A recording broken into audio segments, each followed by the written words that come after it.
Hello, everyone, and welcome to our number one, The Media Talk Show live on Pod TV.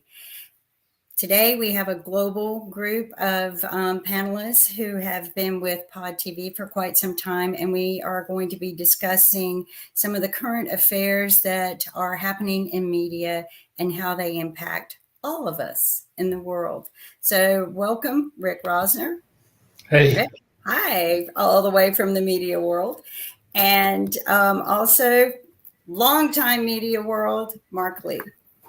Glad to be here. Glad to have these conversations. Definitely a lot's happening in the world of media. A lot of people have been paying attention to what folks are saying and all in that space. You know, we got folks that are being taunted or being accused of taunting and all in that space. We did see the national championships and some conversations around that as well. So I know that Rick was probably getting taunted all the time when he was doing his work on the game shows and on the whole notion of being a comic writer.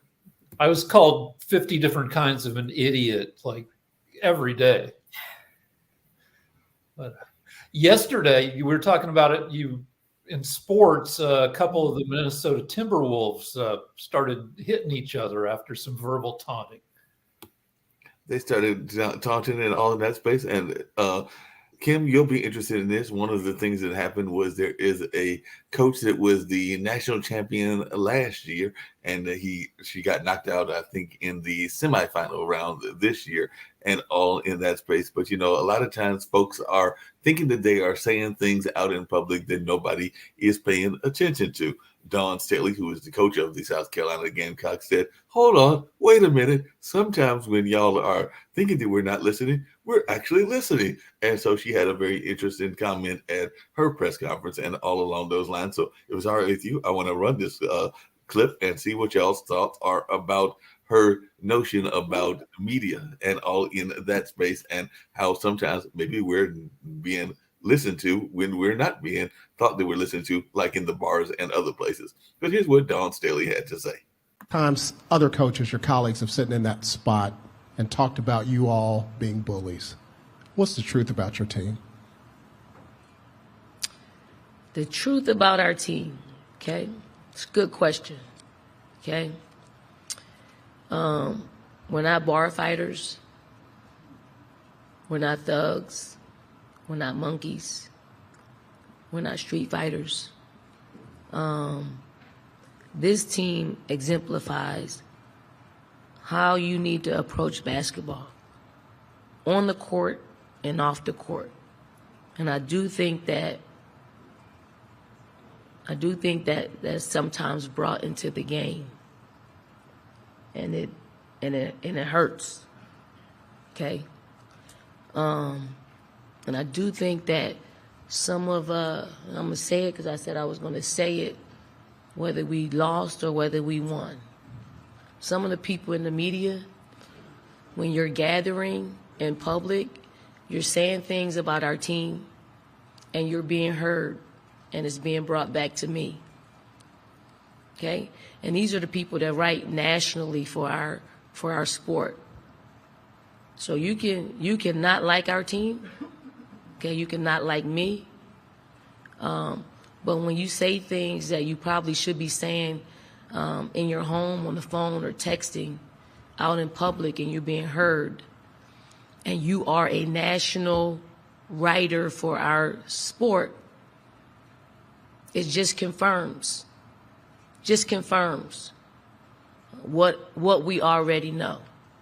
So watch what you say when you're in public and you're talking about my team in particular. Just watch what you say about our team, because it's wrong. You got young lives who are really, if you really knew them, like you really want to know other players that represent this game, you would think differently. So don't judge us by the color of our skin, okay? Judge us by how we approach the game. And you may not like how we play the game, may not like it. That's the way we play. That's the way I coach. I'm not changing. We found success in it. And maybe some days, like today, we end up on the losing side of the stick. But guess what? We live to see another day. We live to see the comeback next year and try to do this again. Because I'm not changing. I'm not changing. But I hear you. I hear you. I hear you. Because I do have friends in the media, whether you believe it or not. I do have some friends in the media. So for those of you who were at whatever event you were at that was nearby this arena yesterday, you were heard. You were overheard talking about our team. So, Coach, we're going to take.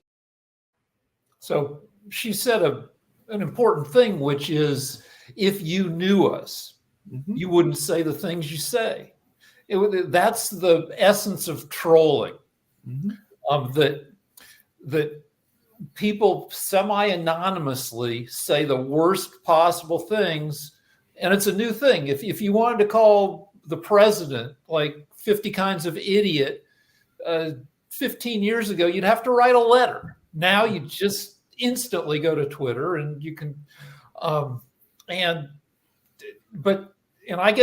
troll people. I get trolled all the time, but if I write back to somebody who said something terrible but maybe made a good point, I'm like, well, all right, good point. And you have a dialogue with that person, then that usually turns civil. You sometimes make kind of half a friend. But you have all these forces that make it possible to say terrible things to people. You've got social media. You have competitor countries, especially Russia, who love keeping us divided and encourage people to be pissed at each other. You have a dominant form of music that involves dissing people. So we live in a changed world.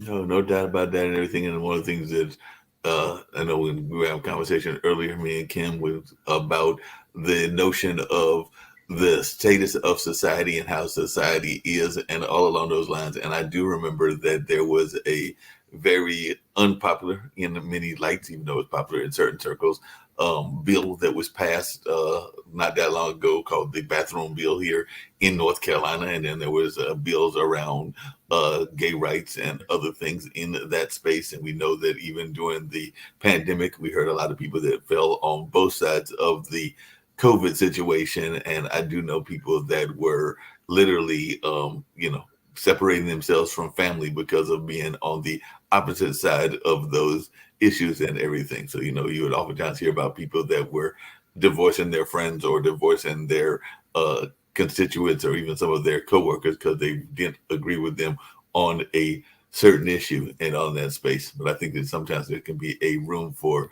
the right to disagree and all in that space. And I don't know that there's enough of that kind of conversation because sometimes people are so hardcore that they want to say that if you are for them on whatever that issue is, then you're good. But if you're against them, then you got to be separated. But we know they can have a lot of issues that you might be on one side and on the opposite side on another. Because how many of us know people that are anti-abortion because they talk about the death side of abortion, but at the same time, they might be pro-death penalty. Now, the last time I checked, both of those are things where people are being killed and all in that space. But there are different ways of people interpreting it, including some of our religious leaders. But I don't know what y'all's thoughts are about this notion of the right to disagree and to have actual arguments and conversations where you can have a right to disagree and be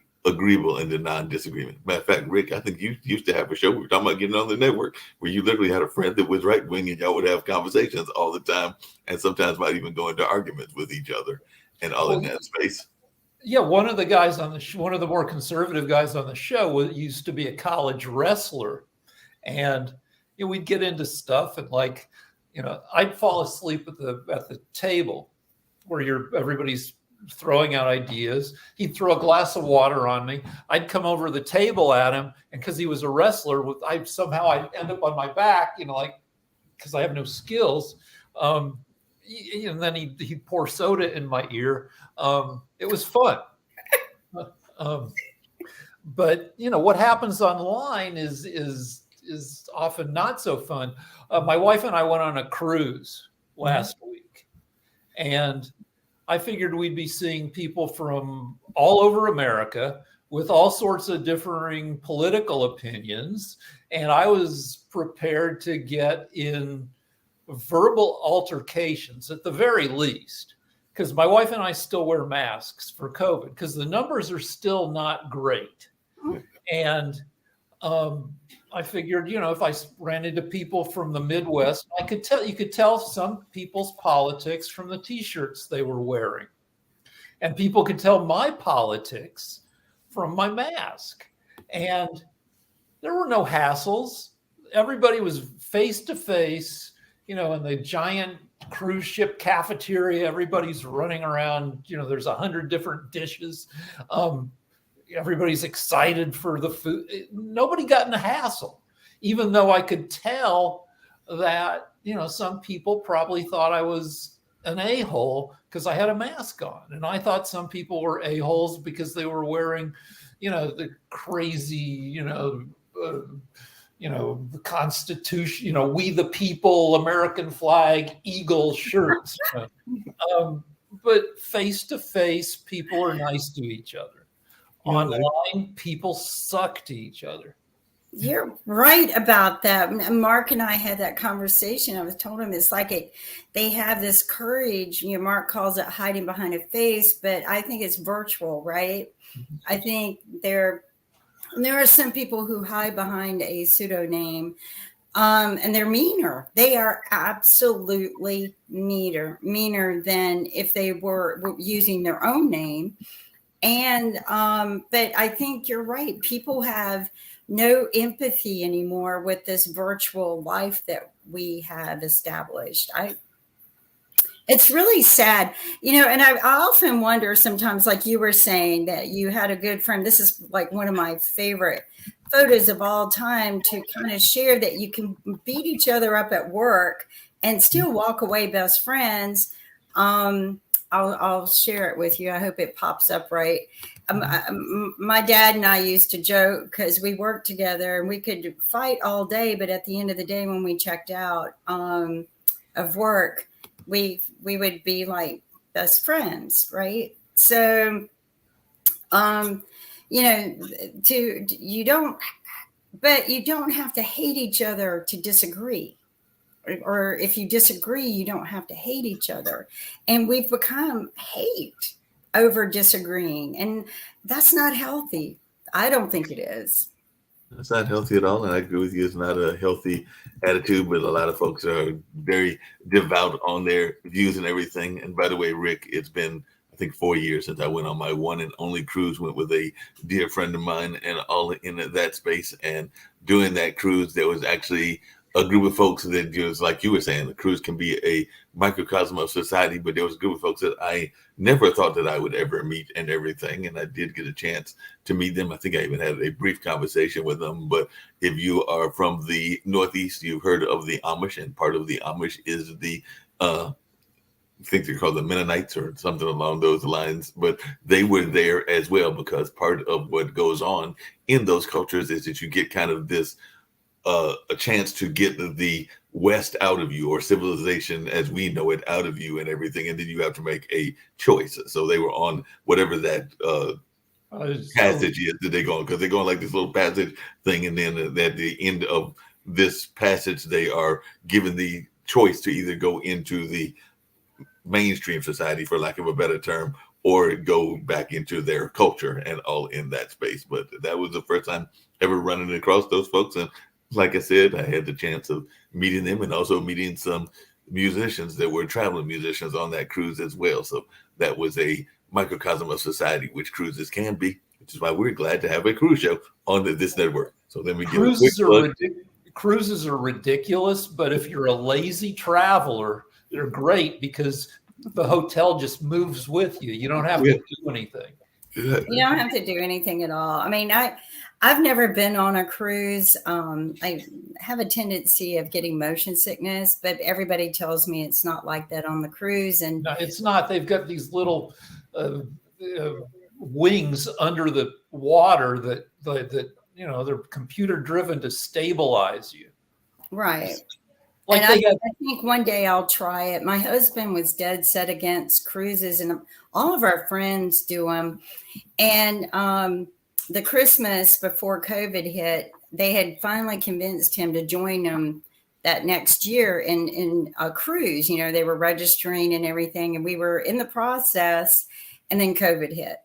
So he, didn't get to do his cruise. One day I might do one, but I think they are a great way to meet a lot of different kinds of people from all over the world. I know that I agree too, like in those kind of environments, I probably would feel still today a little safer wearing a mask.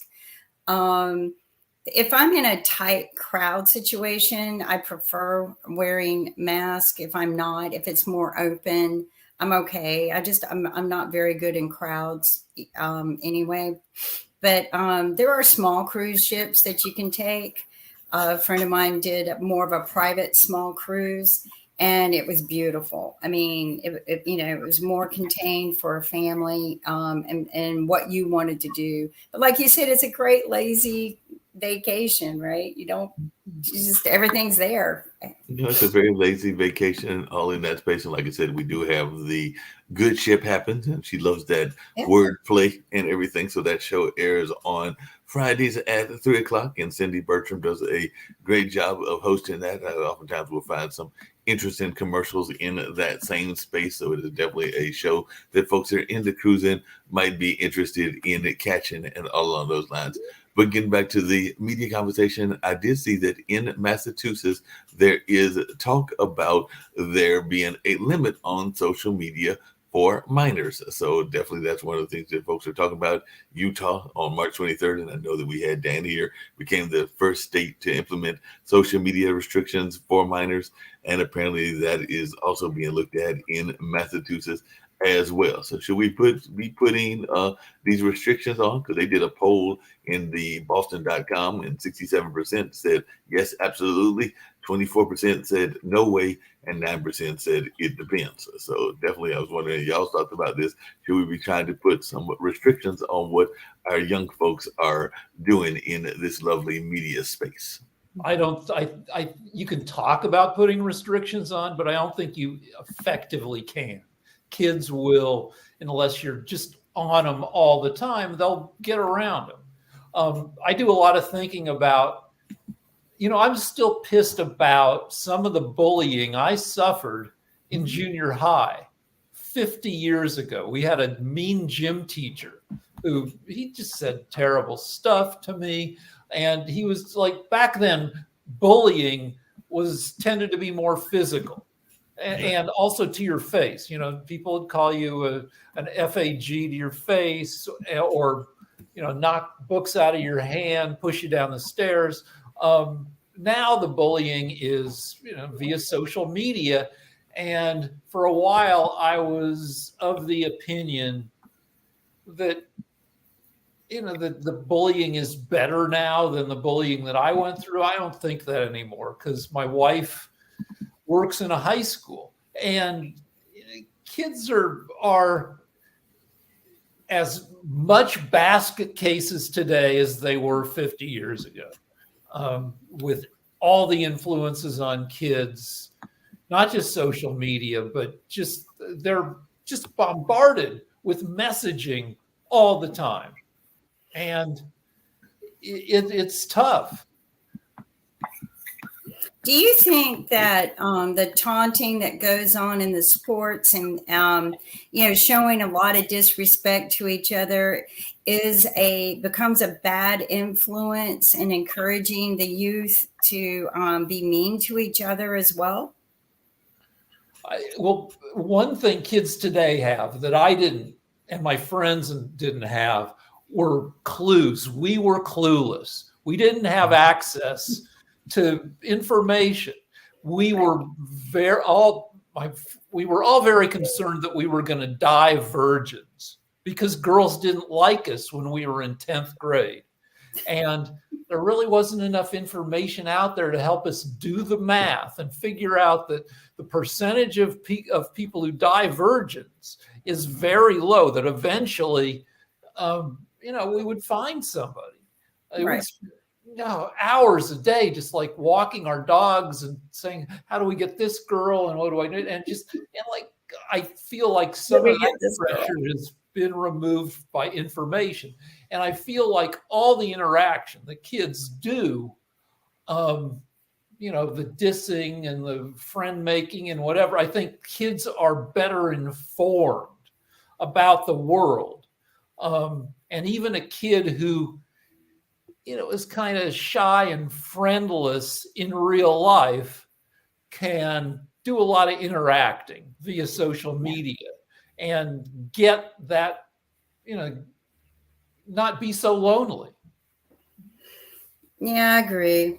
I mean, I think social media is a double-bladed sword. It could help some kids connect and get the information, but I also think that it's used to bully and, hurt a lot of people. I mean, and I just think that I used to believe that sports was a way to teach integrity in playing against each other and with each other and teaching, good sportsmanship. And I just, it's not that I'm against the taunting because sometimes I think there's some fun in it, but I just think that it's gone a bit too far and it's become more disrespectful than, and then you encourage the fans and the crowd to get into it. And then people get mad because the crowd got involved with taunting and saying bad things. I think we need to start learning good sportsmanship again. I would love to see it. I don't think that's going to happen. I just don't think it's going to happen, but I don't think we teach good sportsmanship anymore. Well, sports are great for socialization. I regret that I was terrible at sports, but I regret that I didn't try to do more of them. In junior high, I hated the jocks because the jocks were popular and I wasn't. But in high school and beyond, if I needed advice about girls, I often would turn to the jocks because they had been in the world of interacting with people and having girlfriends for years longer than I had. I still think, even though sports is full of dissing and everything, that it's still it's still good for people. And it's good for people.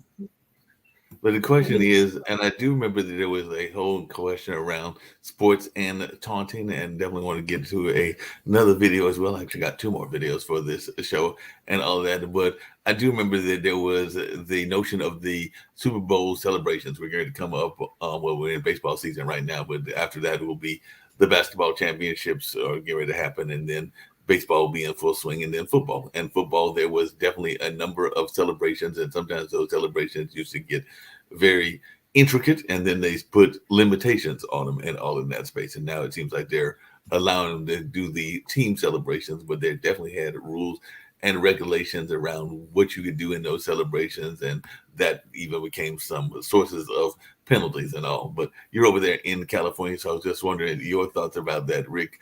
Have we gotten too restrictive in the way that we allow these celebrations to go on? Because I actually sometimes enjoyed the celebrations, whether it was the Iggy Shuffle or some of the touchdown dances that folks would do for different teams and all in that space. But then folks were like, no, it's getting taken away from the game. But to me, it adds to the game and all in that space. But I think it does. I think what is unfortunate is the sportification of politics.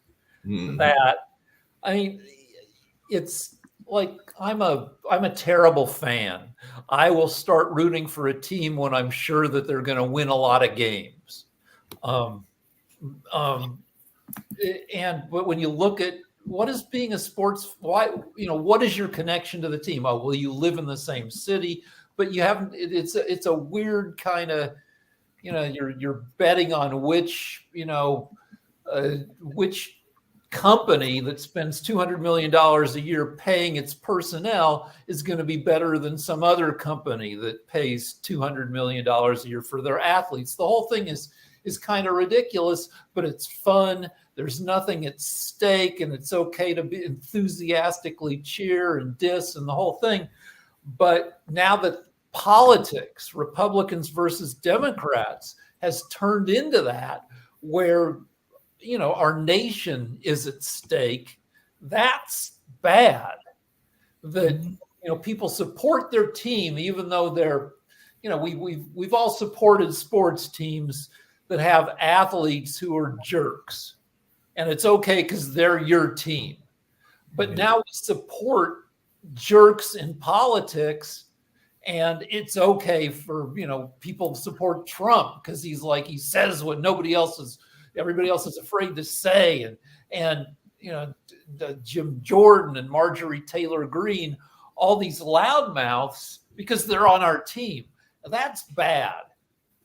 But isn't that partially what happened? And I want to come back to the taunting aspect. Isn't that partially what happened with Angel Reese? Because as I saw some of the clips, Caitlin Clark had been taunting some of her opponents before the game and all in that space, and maybe in some different games and all in that kind of way. But then when Angel turned the table on her in that way, then folks got upset at Angel Reese and were wondering whether she had gone overboard since she had already won the championship. But, Caitlin had been doing taunting all during the course of the year and everything, talking about, how folks couldn't guard her and how she was the best of this, and was definitely doing some gamemanship kind of mind games. And if you know anything about athletics, whether it is competitive athletics or even a game of tonk or a game of bit whiz, there is oftentimes those mind games that go on into the game as you try to get into your opponent's head so that you can disrupt them and find that victory that you are looking for, whatever the game is, whether it is a sports or a board game or a number of other games. I know even in my own family, I will sometimes play some mind games if we're trying to play spinners or other things, and I'm sure that they are folks that do that to me as well. Matter of fact, one of the greatest mind games that I ever saw, and I think both you and Kim will get a kick out of this, was my nephews. I think it was the youngest of the two, actually was playing spinners, which is like dominoes. He won the game, and then after he won the game, everybody was trying to get him to play again, and he was like, "No, that's okay. I've won. I'm the champion, so I don't ever want to play y'all again." And I think we finally talked him into playing again, but he got to have that moment of joy and victory because he wasn't going to play again on that particular day because he had won his victory, and he was not going to come back to the game no matter how much we tried to talk him into playing. Well, sports, as I've been saying, give you experience with acceptable interactions, and then maybe interact. I in my career, I've written, I don't know, probably more than 150,000 jokes. And sometimes I don't find out whether a joke is okay or not until I throw it out there. And if people are like, that's bad, you shouldn't say that, and then I have to, to delete it and everything. But that's how kids learn. Is by saying stuff, doing stuff, and seeing how other people react to those things. No, I definitely agree with you on that. The troll culture that we're in right now is a massive experiment in socialization,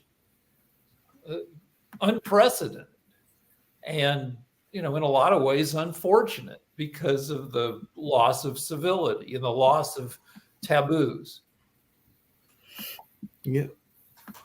I think we've lost a lot of empathy and the ability to understand the consequences that some of the words people say play in another person's life. And, I think that coach couldn't have said it any better, that, you don't know how I hear you, and you don't know these people, but you don't know how that hurts or impacts them.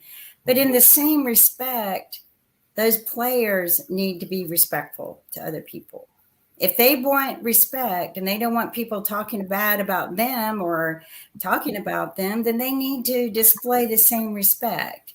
That's what I always tell people.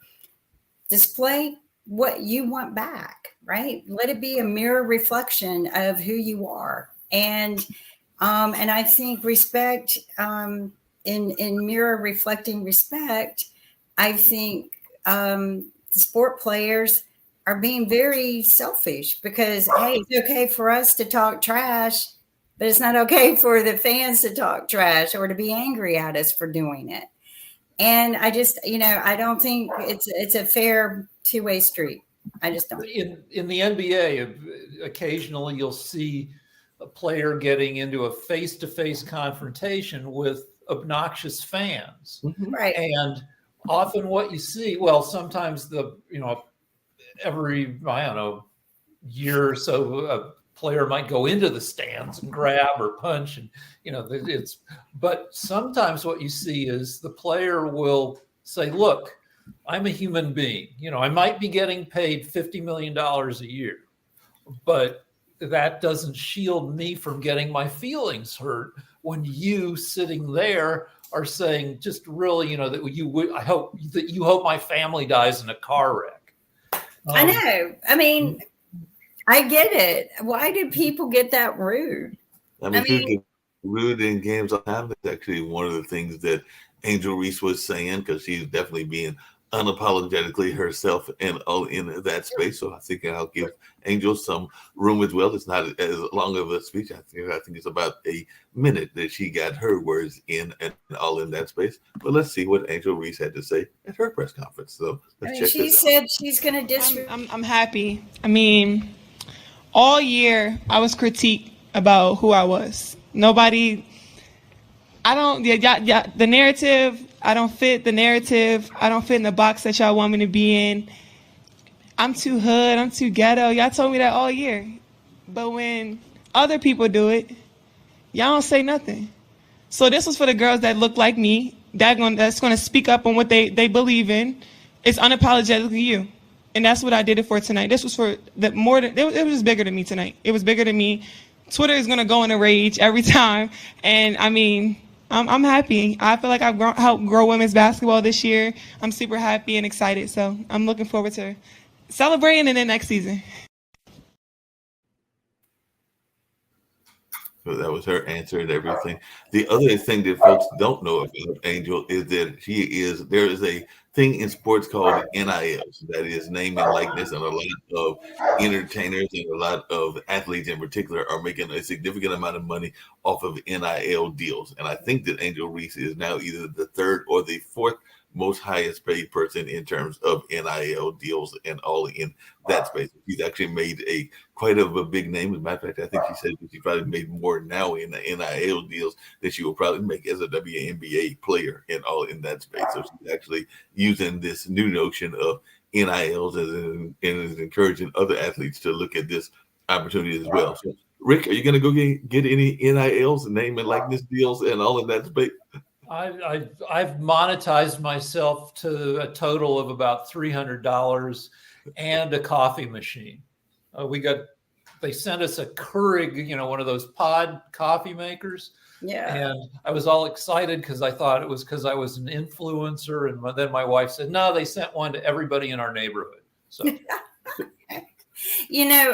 I don't like those machines because to me, it's just not environmentally good. And I've had the same little coffee maker makes one cup any size I want, because the Keurigs, you have to pick, they only give you so many choices. My little maker, it's got a recycle, a filter, a gold filter that I use over and over. I clean it out and reuse it. And I can pour whatever I want, like if I want a small cup of coffee or a big cup of coffee, and it does it. I don't have to sit there and hit the button again because I wanted 18 ounces of coffee but they're okay. They got some good coffees, but they're expensive. if somebody gave me one as a gift, I guess I go, okay, that's nice. But to buy the little pods, that's an investment. I try to mitigate it by just reusing my wife's pods. Yeah, I do the same. Speaking of investments, because apparently Biden was on talking to Al Roker and said that he will be running and everything, or he's planning on running, even though he hasn't officially made an announcement. But apparently, and this just came up recently, he is going after the young vote, because we're talking about the media, and apparently the Biden White House has teamed up with TikTok influencers and more in an effort to tout his record on social media and reach young people, according to the source Axios, and all along those lines. So definitely, I was wondering, is this going to work? Because apparently Biden is saying that we're trying to reach young people, but also moms. And I know that Kim has used TikTok, who use different platforms to get information, and climate activists and people whose main way of getting information is digital. And that is what Jean O'Malley Dillon, the White House chief of staff, told the Axios. same administration that banned TikTok because it's from China and, is spying on us. The same administration is going to use it. Apparently, because Axios reported that among the influencers that they're using are like-minded, unpaid folks, and they also include Harry Sison, an NYU student on TikTok, and Boston College professor Heather Cox Richardson, who is active on her Substack and on Twitter. So they've even named two of the folks that they are going to be using in this space. But yes, they are saying that they are going to use TikTok as a way to get their message out. So what's your thoughts, Rick? Is this going to work? So, I mean, Obama was very successful in using social media and maybe wouldn't have gotten elected without, Right. The trouble with Biden is he's pushing 80 and he looks like hell. We are hair transplant brothers. If you look at old Biden, almost all of his hair went away. And then both he and I had hair surgically moved from the back of our heads to the front of our heads. All this long hair is like from surgery. Oh, wow. Same for Biden. Now, kind of the same for Trump. He did it wrong. Who knows what's going on under his lid? But I think Biden also probably, in the 4 years where he was out of office, the Trump years, I think he had a lift because he's kind of pulled back here. So they're probably using Botox. I mean, a lift would be pretty excessive, and you couldn't come out for quite some time. But there are so many other things you can do, and I've noticed that he does look pulled back. He does look pulled back, but I mean, he can't. Go ahead. He can't help how old he freaking looks. But will it work? He walks a little stiffly, and like the other side loves to say, well, and he's got a stutter, so sometimes he hesitates, and they'll edit. It's going to be tough because he's an old man. He is an old man, and I don't see any young folks that are jumping into the office. I mean, DeSantis isn't exactly a spring chicken, even though he's much younger than either Trump or Biden is, and all of that space, but he's still not a spring chicken. But speaking of the media, Twitter is in the news. You're gonna love this one, and this is actually just came down because apparently they are no longer gonna label NPR as a U.S. state affiliated media, which is a tag previously reserved for state-controlled news agencies known for peddling different propaganda. Instead, Twitter is swapping out the designation for a new government-funded media label, which it also gave to the BBC. So the social media platform quietly made the change over the weekend after NPR and other journalists said the state-affiliated media labeling was inaccurate and risked undermining the reach of the U.S. radio network. But it doesn't look like Twitter is backing down from the controversy. The company says it's still necessary to label NPR and BBC with the new but vague government-funded media label. So don't know where we would fall into that whole category, since I don't think we're getting any government funding in this notion and everything. But if we are, you can let me know. But I don't think we are. And I think it's mostly coming out of Nick and Kim's budget. But that's just my own personal thoughts. But I was just wondering, what are your thoughts about these different labels, and are they something that folks need to be worried about, and all in that space? Well, I mean, the key to everything with Twitter is Elon Musk is squirrely as heck. he'll just his decisions are not well founded. Somebody did a whole analysis that if you look at Facebook, now Facebook may have some evilish objectives, but everything it does is the result of a well thought out strategy. It's not just some crazy maniac popping off, but a lot of Twitter policies are just Elon Musk being just squirrely. And so labeling NPR as state, I think that was a spur of the moment thing. And he tried to, change the name of Twitter to Titter because it has, a nickname for boobs in it. And he was in a beef with somebody, and he changed the symbol of Twitter from a bird to Doge, a particular kind of little dog. He changed the whole logo, and people are like, what's going on here? And he's just a squirrel. Well, I couldn't even log into my Twitter account the other day. So I'm like, I'm not on Twitter enough. It's too complicated. It's too loud. I think people are a little bit more mean on Twitter. I thought Facebook was mean, but Twitter it was too loud for me. And it becomes very political. And so I just turned it off. And then something posted the other day and I wanted to take a look at it. And it said it was from Twitter, and I tried to get in and they wouldn't let me in. So I'm just not a big fan of Twitter. I'm not. Twitter has a lot of information constantly being thrown at you. Is very busy in my mind. I do get on it and I do put in some information, but not as much as I use LinkedIn and use to some degree Facebook and definitely some other outlets. But yeah, Twitter gets too busy in my mind. There are a couple of other ones that are very busy as well. One of the other things I was going to mention really quickly is that apparently there's a whole media guide in the Central African Republic because they have so much going on in their world with media that their reporters and media organizations are caught between armed groups and authorities, and persistent conflict has hampered the media development. So officials and armed groups have targeted journalists and media outlets in that part of the world. And apparently there's little support for independent journalism and media outlets. So they have this whole list of that was in Yahoo News, where they gave you a whole list of the different media outlets that are there. And they do have quite a few, including the BBC World Service, Radio France International, The Voice of America, which are available, as well as a number of other press sources, television sources, radio sources, and online sources as well. And they only named like about 5 of them that are there in Central Africa, but I'm sure there are many more, and there are probably many more than what they listed. But definitely it can be interesting watching how other countries reveal who their media is. And, there are folks maybe from those countries looking at that particular report and going like, hey, we got to send a press release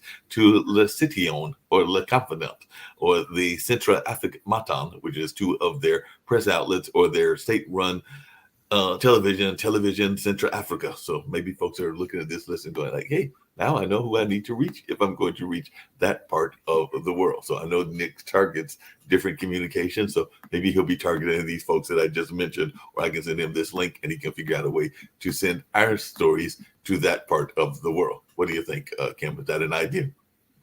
You tell Nick about it, he'll dive in and do it. I'm sure he will dive in and do it in a heartbeat. I have no doubt about that whatsoever. He'll just jump right into it and be like, hey, I'm getting ready to jump all into this. We talked about TikTok and what's going on in the U.S. Apparently, this just came down earlier today. Sky News Australia has quit TikTok. So they said it's a security risk and it's too great for media. So we'll have to see if we can't get Shaquille, who I know has been missing for a while, to pop back on and say what he thinks about it. But apparently Sky News Australia has quit TikTok. So they're another one of those parts of the world that said they've had enough of TikTok and they're going to quit that part of what's going on. I have one other video I wanted to show. I don't get the issue with TikTok. I really don't. I mean, if you tell me that you're going to ban anything that has to do with China because you think they're spying on you, then start bashing your phones, smashing up your computers. I mean, I don't get it. I think that they're angry that he's doing so well. The person who owns TikTok is doing so well. Kids love TikTok. And actually, I don't play with TikTok a lot, but I do like their tools better. Like their recording tools are far more superior than some of the tools that Facebook and them. The thing I don't like about it is they do everything you film with them, they tag it with their logo. And I don't like that. But the kids, it's easy to use. The kids love it. A lot of good media comes from it. And I mean, I haven't been paid by them, but I found out that they actually pay better than Facebook and Facebook and Instagram. Facebook and Instagram are owned by the same organization, Meta, and they look for every reason not to pay you. Oh, you used a copyright song. Well, that was the song you gave me to use. They give you a list. So, but I noticed that TikTok seems to pay a whole lot better. So that's probably why the kids like it better. Yeah, that could be. And I know it's the whole notion. I know that Rex talks about it on the show that he airs daily as well, which is about the security issues and whether they are spying on us and a number of other things. But then we just had earlier today or yesterday some news reports about spying that is going on that was released about the U.S. spying on the Russia-Ukrainian war and also trying to encourage Israel to do stuff to support Ukraine. So definitely, intelligence is always going on and people are constantly spying on each other left and right and all in that space. I did tell Kim that I was going to get to this lovely news story, which I think she will enjoy. But, sometimes people like to reclaim incidences of bad information. Like we know that there is a certain word that rhymes with which that people used to try to claim and would make acronyms about in order to reclaim that word and all that space. There is another word that might rhyme with ticker and all in that space that people might try to reclaim as well. And apparently this particular commercial is about the women's place in the beer industry and how they were frustrated at the pinup dolls and all in that space. So I think we're going to have a moment to check this out. And then I want to hear what Kim and Rick's reactions are to this commercial that I stumbled across, and I found it to be quite interesting. But it's talking about turning bad S into good S. But y'all can figure it out once y'all hear this commercial. Let's check it out.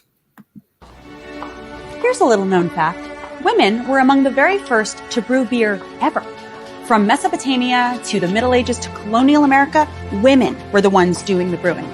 Centuries later, how did the industry pay homage to the founding mothers of beer? They put us in bikinis. Wow. Look at this wild.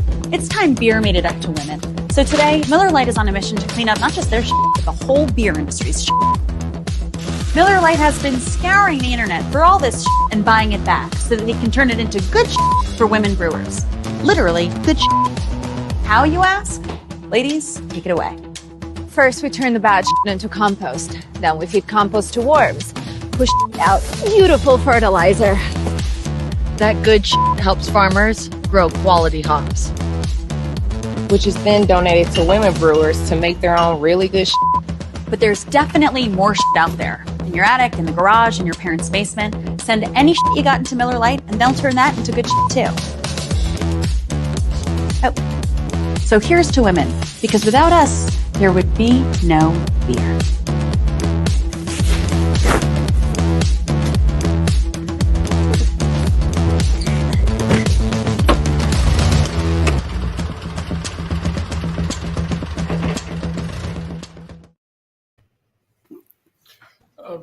So what do you think? So some companies are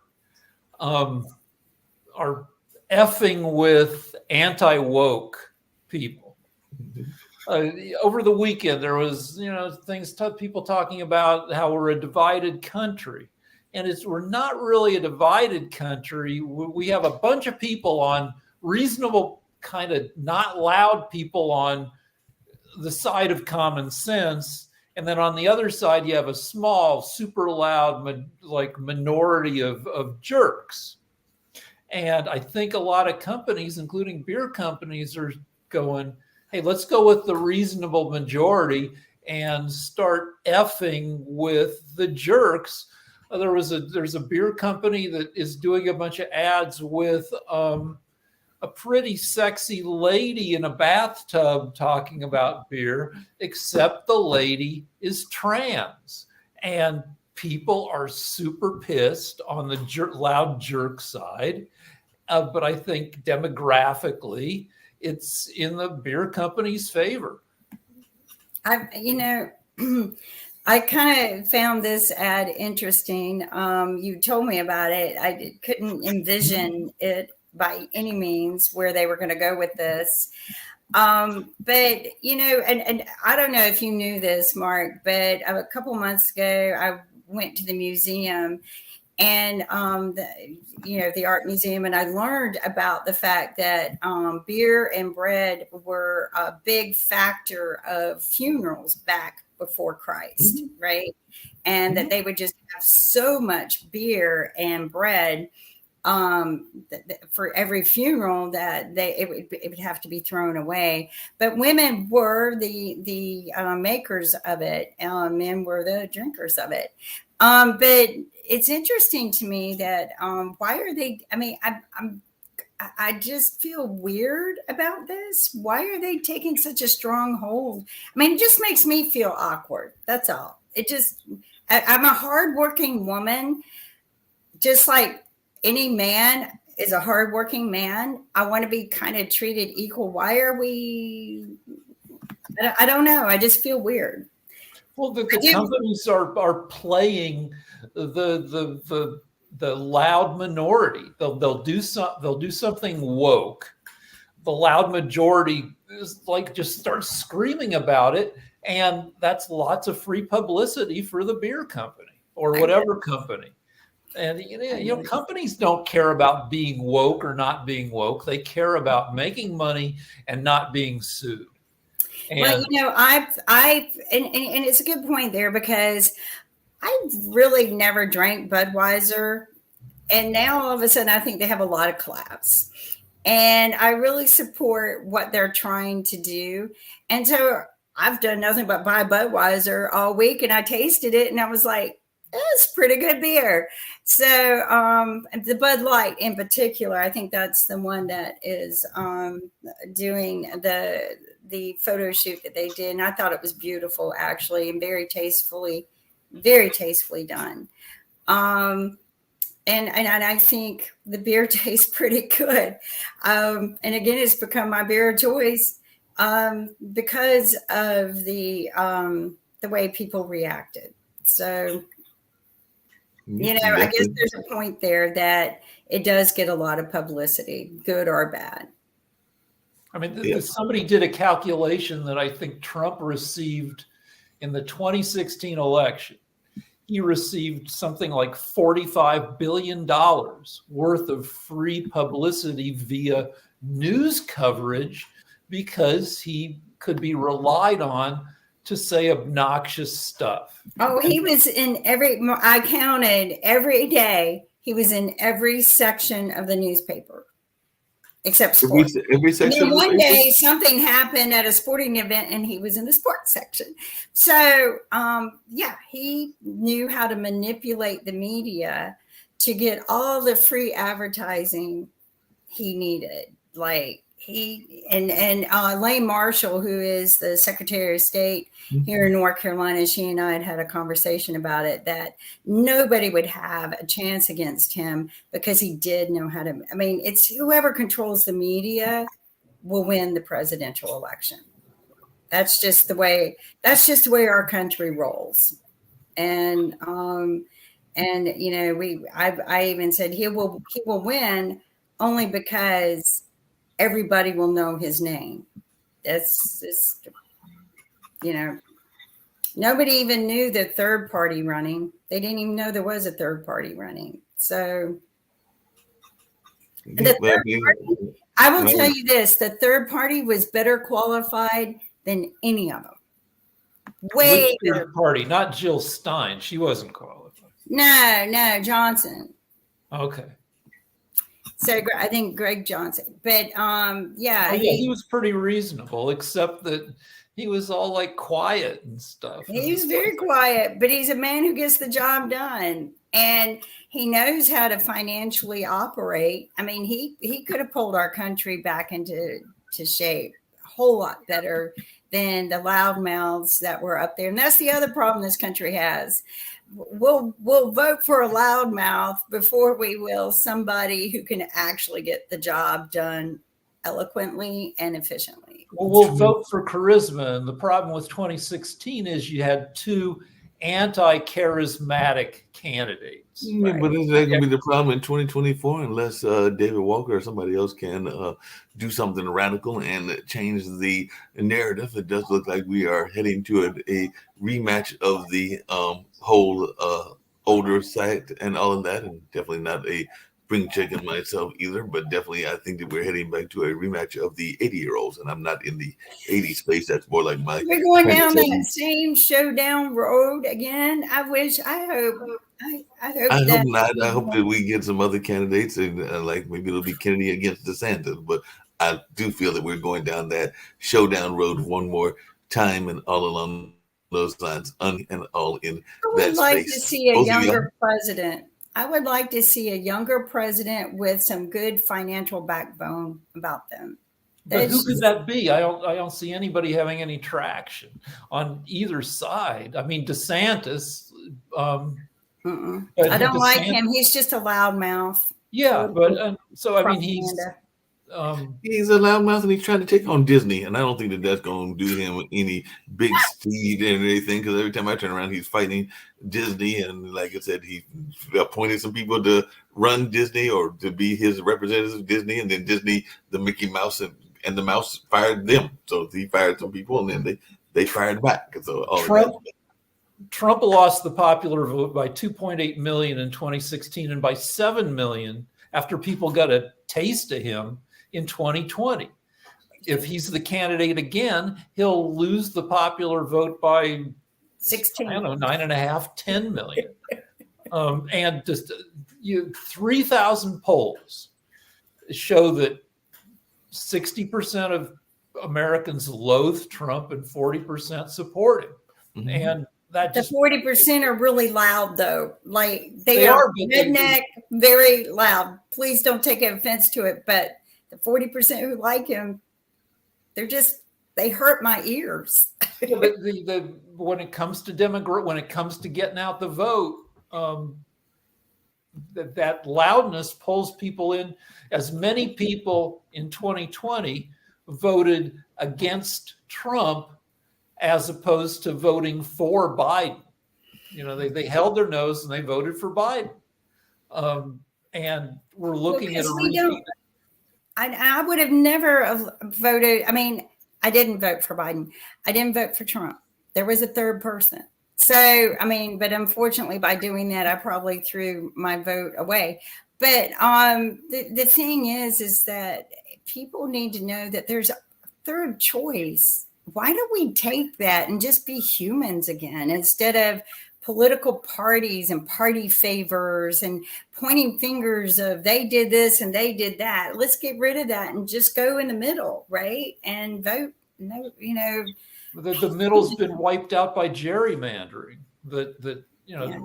Something like 90%, 92, 95% of congressional seats are in safe Republican or Democratic districts, where in a gerrymandered district, the bigger lunatic wins the primary. So that middle's been wiped out. If you look at charts of how many centrist bills there are, how many centrist criminals get into office, criminals can run for president. Criminals can get into office. This is why I tell people Trump just wants to run again. So if he wins, he can pardon himself. But plus the millions, the tens of millions of dollars in contributions that he gets. I know, and he gets to do whatever he wants with it. So go ahead and keep giving away your money. I'm giving it to myself. I'm keeping my money to myself. There's no tax write-off in donating to these things anymore, is there? I mean, I don't know, but why do they? Millions and millions of dollars could go towards something way better. Oh yeah. But I don't want to make an enemy of Trump. Nothing personal against him. I just don't think he's a good president. So yeah, just they've done polls of presidential historians, and in 4 polls, people whose job it is to know who's been a good president or not, they ranked him worst, 3rd worst, 2nd worst, and 4th worst. Well, it might be time for us to bring back that very popular series, The Worst Presidents, and all of that. But it might be time for a round 2 of that popular series and all in that space. So we might have to see about who's available and when we can do that. Because I also recently was reached out to by, apparently there's going to be a celebration of the first ladies, because I think that's at the end of this month and everything. So maybe we'll do the worst presidents and the worst first ladies, and the best first ladies, because that is supposed to be a celebration coming up on April 29th, I believe it is. So I liked all the first ladies, so we can't say anything bad about them, but we are at the top of the hour. Thank you very much for watching us on the media show. We'll see you next week. Take care. Sounds good. Bye.